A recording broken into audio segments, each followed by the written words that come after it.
اگلی آیت کو دیکھتے ہیں، سورہ البقرہ کی آیت نمبر 219 میں اللہ رب العزت اسی مفہوم کو جاری رکھے ہوئے ہیں، یعنی کہ مزید اللہ کے نبی صلی اللہ علیہ وآلہ وسلم سے پوچھا جا رہا ہے۔ تو کیا پوچھا جا رہا ہے؟ ہم سورہ البقرہ کی آیت 220 میں دیکھتے ہیں۔ اعوذ باللہ من الشیطان الرجیم، فی الدنیا، دنیا میں، اور الآخرتی، اور آخرت میں، دنیا میں اور آخرت میں، وَيَسْأَلُونَكَ، وہ سوال کرتے ہیں آپ سے، عن الیتاما، یتیموں کے بارے میں، قل، آپ کہہ دو، اصلاح، کچھ سنوارتے رہنا، لہم، ان کے لیے، خیر، بھلائی ہے۔ وہ آپ سے یتیموں کے بارے میں سوال کرتے ہیں، آپ کہہ دو کہ ان کے لیے کچھ نہ کچھ سنوارتے رہنا بھلائی کا کام ہے۔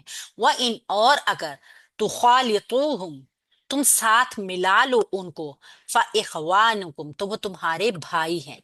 واللہ، اور اللہ تعالی، یعلم، خوب جانتا ہے، المفسدہ، فساد کرنے والے کو، بگاڑنے والے کو، من المصلح، صلح کرنے والے کے ساتھ، یعنی کہ یہ دونوں کو واضح کر دیا گیا کہ اللہ تعالیٰ سنوارنے والے سے بگاڑنے والے کو خوب جانتا ہے۔ ولو، اور اگر، شاء، چاہتا، اللہ، اللہ تعالی، لأعنتکم، وہ ضرور مشقت میں ڈال دیتا تمہیں، انا، یقیناً، اللہ، اللہ تعالی، عزیز، سب پر غالب، حکیم، کمال حکمت والا ہے۔ اس کو ہم دیکھتے ہیں انشاءاللہ تعالی۔ یہاں پہ آپ دیکھ رہے ہیں جملہ جو ہے مرکب جاری سے شروع ہو رہا ہے، تو کبھی کبھی ایسا ہوتا ہے کہ خبر پہلے آ جاتی ہے اور مبتدا بعد میں آتا ہے۔ اس طریقے کا ایک پیٹرن بھی بنتا ہے، تو اس پیٹرن کو دیکھ کر آپ نے اس کو جملہ اسمیہ ہی کنسیڈر کرنا ہے۔ فی دنیا، دنیا میں، فی حرف جار ہے، الدنیا والآخراتی، دنیا کیسی؟ آخرت کی، واو عاطفہ کے ذریعے جوڑ کر ہم اس کو مرکب عطفی بنائیں گے اور پھر فی کے لیے مرکب جاری بنا دیں گے۔ یہ مرکب جاری پورا جو ہے یہ خبر بن جائے گی مقدم، یعنی خبر پہلے آ گئی دنیا اور آخرت میں۔ وَيَسْأَلُونَكَ، اور وہ سوال کرتے ہیں آپ سے، کیا سوال کرتے ہیں؟ واو حرف عطف ہے، یسالونا فعل ہے مضارع کا، جمع ہے، مذکر ہے، غائب ہے، کا اس کے ساتھ مفعول بھی جڑ کر آیا ہے، فعل فاعل مفعول ہو گیا، جملہ فعلیہ ایک مکمل ہو سکتا ہے یہاں پہ۔ ان الیتاما، یتیموں کے بارے میں، ان حرف جار ہے، الیتاما مجرور ہو گیا، ان حرف جار نے الیتاما کو مجرور ہو کے مرکب جاری کا پیٹرن بنا دیا، یا تامیم اس کا روٹ ورڈ ہو گیا۔ ہم دیکھیں، یسالونک عن الیتاما، لوگ آپ سے یتیم بچوں کے خرچے کے بارے میں بھی علیحدہ، یعنی کہ علیحدہ رکھیں یا اسی میں شامل کر لیں، یہ حکم پوچھ رہے ہیں۔ تو یتیم کون ہوتا ہے؟ ایسا بچہ جس کا والد بچپن میں ہی اس کا وفات پا جائے۔ قل، آپ کہہ دیجئے، قل فعل امر ہے، واحد ہے، مذکر ہے، حاضر ہے، قاف واو لام اس کا روٹ ورڈ ہے، اصلاح، کچھ سنوارتے رہنا، یہ مرفوع اسم ہمارے پاس آ گیا ہے، لاہم، ان کے لیے، خیر، بھلائی ہے، یعنی کچھ ان کے لیے سنوارتے رہنا، بھلائی کا کام کرتے رہنا ان کے لیے بھلائی ہے۔ قل فعل امر ہے، اصلاح جو ہے آپ ان سے کہہ دو کچھ سنوارتے رہنا، لاہم، ان کے لیے، خیر۔ اگر ہم اس کو دیکھیں تو یہ اسم ہے، ٹھیک ہے، منصوب اسم آ گیا، کچھ سنوارتے رہنا، کچھ کا معنی دیا ہے نکران، یہ نکرا اسم جو ہے مبتدا بنے گا۔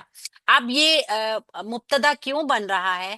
اس کی وجہ یہ ہے کہ بعض اوقات ایسا ہوتا ہے کہ نکرا کو، مبتدا کو سے کوئی خاص کام لیا جا رہا ہوتا ہے، تو اس وجہ سے اس کو نکرا لایا جاتا ہے۔ عموماً مبتدا جو ہوتا ہے نا وہ معرفہ ہوتا ہے ہمیشہ، لیکن کبھی کبھی بہت خاص اسپیشل کرنے کے لیے کچھ ہم نے دیکھا ہے نا کہ رولز جو ہیں وہ آگے پیچھے ہو سکتے ہیں، کوئی بھی ایکسیپشنز ان کو حاصل ہوتی ہے عربی میں۔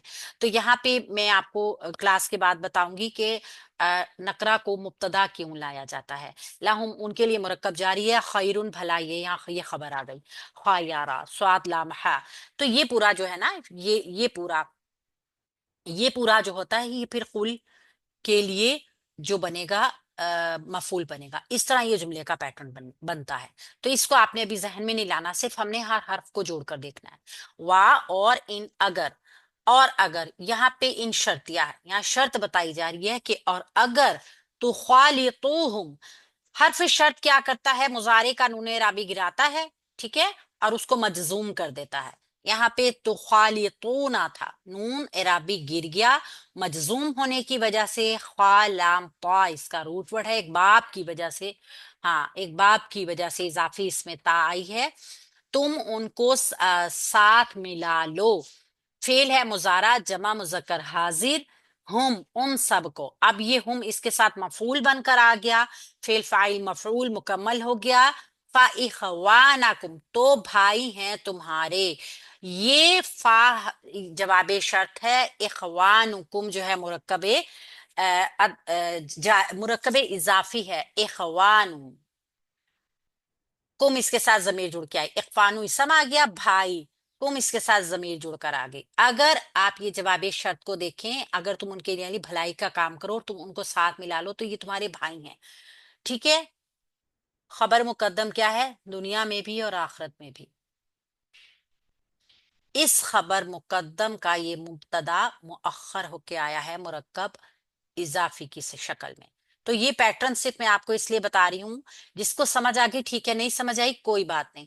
یہ نہ سوچے کہ یہ پتہ نہیں یہ بتایا تھا تو یہ کیا بن گیا، یہ کیا ہے، یہ اس طرح سے کیوں، کنفیوژن نہ کوئی پھیلے. صرف اس لیے بتا رہی ہوں، اگر آپ کے ذہن میں ہے تو ٹھیک ہے، اگر نہیں ہے تو کوئی بات نہیں. ہم نے صرف جملہ فعلیہ کا پیٹرن ہی سیکھنا ہے. واللہ اور اللہ تعالیٰ، واو حرف عطف ہے، اللہ مبتدا ہے. یعلم وہ خوب جانتا ہے، یعلم فعل ہے مضارع کا واحد مذکر غائب کا صیغہ ہے. المفسدہ فساد کرنے والے کو، بگاڑ کرنے والے کو. یہاں پہ فا سین دال روٹ ورڈ کے ساتھ مفعول بن کر آیا یہ اسم. اصل میں ہم وضاحت کریں گے مفسدہ کی، خراب کرنے والا، یعنی یتیم کے مال کو، کیونکہ پیچھے یتیم کا ذکر ہو رہا ہے نا، جملہ بھی واو عطفی کے ذریعے جڑ ہی رہا ہے. تو کون اللہ تعالیٰ کن کو جانتا ہے؟ مفسدہ کون ہے؟ بگاڑ کرنے والے، یتیم کے مال کو خراب کرنے والے اور اس کی مصلحت کو ضائع کرنے والے. من المصلحی درست کرنے والے کو، یعنی یتیم کے مال کو جو درست کر کے رکھتا ہے اس کی مصلحت کو بھی اللہ تعالیٰ جانتا ہے، اور جو اس کے یتیم کے مال میں بگاڑ پیدا کرتا ہے اس کو بھی اللہ تعالیٰ جانتا ہے. مین حرف جار کی وجہ سے المصلحی مجرور ہو کر مرکب جاری کا پیٹرن بن رہا ہے. اگر ہم دیکھیں وَإِن تُخَالِطُوهُمْ فَإِخْوَانُكُمْ، اگر تم ان کا خرچ ملا لو تو وہ تمہارے بھائی ہیں. یعنی اگر تم ان کے ساتھ خرچ شامل رکھو تو ڈر کی کوئی بات نہیں، کیونکہ وہ تمہارے دینی بھائی ہیں، دنیا میں بھی آخرت میں بھی. یہاں پہ جو ہم دیکھتے ہیں کہ اللہ رب العزت نے دنیا اور آخرت دونوں کے معاملات میں آپ صلی اللہ علیہ وآلہ وسلم کو خبر دی گئی ہے. یعنی غور و فکر صرف دنیا کے بارے میں نہیں کرنا، آخرت کے بارے میں بھی کرنا ہے. دنیا میں بھی اسلام رہبانیت نہیں سکھاتا کہ آپ اکیلے ہی زندگی گزار لیں. اسلام کی تعلیم یہ نہیں ہے نہ کھایا جائے نہ پیا جائے، جنگلوں میں نکل جایا جائے، عبادت کی جائے وہاں پہ، نہ جسم کے اوپر کپڑا ہو نہ پیٹ میں روٹی ہو. تو اسلام تو ایک بڑی متمدن، ایک بڑی متوازن زندگی کا حکم دیتا ہے. گھر گھرستی کی، شادی بیاہ کی ترغیب دیتا ہے، بیوی بچوں کے حقوق بتاتا ہے، یتیموں کے حقوق بناتا ہے، والدین کے، ماں باپ کے، بہن بھائیوں کے، فیملیز کے، ایون سڑک چلتے مسافر کے بھی حقوق بتاتا ہے. تو دنیا کی کتنی قدر و قیمت ہے اور اس کے مقابلے میں آخرت کی کیا قدر و قیمت ہے، یہ بھی اللہ تعالیٰ ہمیں بتاتے ہیں. یعنی کہ دنیا کی قدر و قیمت رکھتے ہوئے ہم نے آخرت کو بھول نہیں جانا. اگر یہ ہم نے نا دونوں چیزوں کو متوازن رکھنا ہے ایک اندازے کے حساب سے، جیسے ہم بار بار اس چیز کو ذہن میں لاتے ہیں کہ ہمارا ہر عمل دنیا اور آخرت دونوں کے لیے ہے، تو ہم نے اس اندازے کو غلط نہیں کرنا. اگر یہ اندازہ غلط ہو گیا، غلط تناسب قائم ہو گیا تو کیا ہوگا؟ ہر چیز تلپٹ ہو جائے گی. مثال کے طور پہ ایک دوا ہے، دوا کے نسخے میں کوئی چیز کم یا زیادہ کر دی جائے، ایک پوٹینسی بے انتہا ہائی کر دی جائے اور دوسری کو لو کر دیا جائے، تو کیا ہوگا؟ وہ باڈی کو نقصان پہنچا دے گی. یہ پھر شفا کے لیے نسخہ نہیں رہے گا، یہ پھر ہلاکت کا نسخہ بن جائے گا. تو اگر ہم بھی اپنی روزمرہ روٹین میں دنیا کو ترجیح دے کے آخرت کو بالکل زیرو کر دیں گے تو پھر بھی ہمارے لیے ہلاکت ہے، تباہی ہے. اس مصلحت کو پیش نظر رکھنا ہے. نیکی ہے یہ بھی، بھلائی ہے نیکی بھی. اصل میں لوگوں کے سامنے بنی اسرائیل کی ایک آیت تھی جس کی وجہ سے یہ سارا مفہوم لایا گیا، جس کو ہم نے آیت نمبر 37 میں بھی دیکھا تھا کہ مال یتیم کے قریب نہ پھٹ. لیکن اس طرح کے طریقے اختیار کیے جا سکتے ہیں، یعنی یتیم مثال کے طور پہ ایک یتیم بھتیجا ہے اور وہ نابالغ ہے ابھی، اور چچا اس کا کام کاروبار کرتا ہے اور اس پیسے کو وہ اپنے ساتھ اس لیے ملا لیتا ہے کہ یہ بچہ کوئی نقصان نہ کر دے، دوسرا جب تک یہ بڑا ہو جائے تو میں اس کو پروفٹ یا اس کو ایک کاروبار کھڑا کر کے دے دوں۔ تو اس طریقے سے اگر کچھ کیا جائے اصلاح کا کام تو وہ جائز ہے، یا پھر کوئی ایسا اس کے لیے پروفیٹیبل گھر لے دیا جائے اس کے پیسے کا، جو جس کا کرایہ اس کے بینک میں اکاؤنٹ میں جاتا رہے، تاکہ وہ بڑا ہو جائے تو اپنی ایجوکیشن یا اپنا کوئی کاروبار وغیرہ رن کر سکے۔ تو اس طریقے سے کہ اگر آپ ان کے لیے کوئی بھلائی کا کام کرتے ہیں تو وہ جائز ہے، اس میں کوئی حرج نہیں ہے۔ ہاں، اللہ تعالیٰ خوب جانتا ہے کہ کس کی کیا نیت ہے۔ بعض اوقات ایسا ہوتا ہے نا کہ دل میں تو نیت یہی رکھی جاتی ہے